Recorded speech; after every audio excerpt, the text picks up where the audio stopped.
Artinya ya ini memang agak sulit sih, tapi kalau misalnya itu ada memang cowok beneran yang begitu ya bisa jadi satu menguntungkan itu tadi.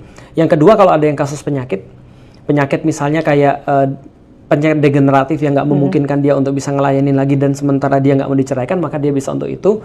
Yang tadi kan yang pertama pengasuhan, yang kedua adalah penyakit, yang ketiga penyakit yang pada laki-laki. Ada beberapa yang hypersex segala macam. Nah, ini bisa untuk kemudian membantu menjadi solusi.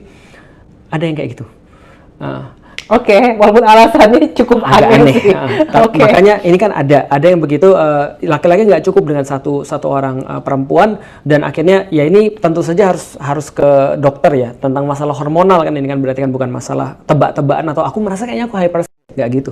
Nah lalu kemudian ada beberapa lagi problem-problem seperti ini problem yang lebih besar, misalnya seperti kayak problem fitnah namanya. Jadi kalau ada seorang perempuan janda misalnya, atau misalnya ya tau lah ya di Indonesia janda kan kayak apa. Nah kalau misalnya statusnya masih seperti itu ya diomongin orang. Iya, gitu ngerti. Nah ketika dia sudah punya suami, dia bisa kemudian untuk meneruskan hidup lah tanpa kemudian untuk disulitkan dengan perkara-perkara seperti ini.